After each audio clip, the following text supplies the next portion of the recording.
Picture this. The world goes quiet, and your car is the only heartbeat left. I know, dramatic, but stick with me because this matters fast. I'm Morgan, and this is Recall Roadmap with Morgan. If this sounds like the kind of messy but real talk you want more of, that's what we do here, so yeah, subscribe if you want in. People ask me, what car survives an apocalypse? My old answer was the biggest, loudest rig with spikes and armor, but, I've changed. Speed is nice, but noise is a beacon. Range is great, but complexity is a leash. The real winners share 4 boring superpowers. Simple mechanics you can fix with basic tools. High ground clearance to slip over broken roads. Easy service so you can pull parts without special gear. Strong cooling and air filtration so the engine breathes and stays cool when the world is dust. Think of your car like a camping stove. Fancy is fun in town. In the wild, simple is everything. I'll show you how to pick traits, not hype. We'll crush some myths about fuel, filters, and 4-wheel drive. We'll build a tiny kit that keeps your ride alive. So what actually keeps a car alive when everything else quits? Keep listening, because the answer starts where the pavement ends. Okay, deep breath. Let's strip a car to the bones. In chaos, I want an engine that's more wrench, less laptop. Carburetors are hands-on and a bit fussy, but a simple low-pressure fuel system or a basic mechanical diesel is forgiving when sensors and modules vanish. Manual windows, manual seats, steel wheels, and a real spare keep you rolling when power and parts are scarce. Higher ground clearance means you glide over curbs, rails, and debris, like stepping stones across a creek. Skid plates protect the oil pan and the radiator, which is your car's heartbeat cooler. Cooling and filtration are your lungs and sweat glands. A big radiator, clean coolant, and a stout fan stop heat soak in slow crawls. A raised air intake or snorkel keeps water and dust out when you ford or trail behind others. Paper air filters clog fast in silt, so carry extras and tap clean gently. Don't grind dirt into the fibers. Simple lighting like halogens is easier to swap than fancy arrays.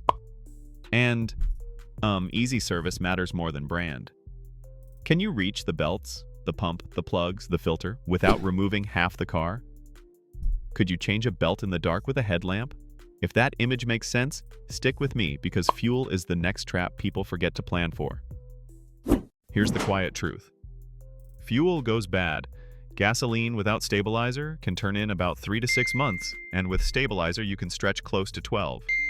Diesel usually lasts about 6 to 12 months in clean, sealed cans, and it's less flammable to store. But water invites microbes, so treat it and keep it dry. All stored fuel will eventually form gum or sludge, so rotate like food. Date your jerry cans. Use the oldest first. Refill and redate. Keep cans cool and sealed. Strain sketchy fuel through a fine filter before it touches your tank. Alternative fuels sound tempting, and some older diesels tolerate blends, but wrong fuel can harm engines and laws and safety still apply. So be careful and, ask a pro before you experiment.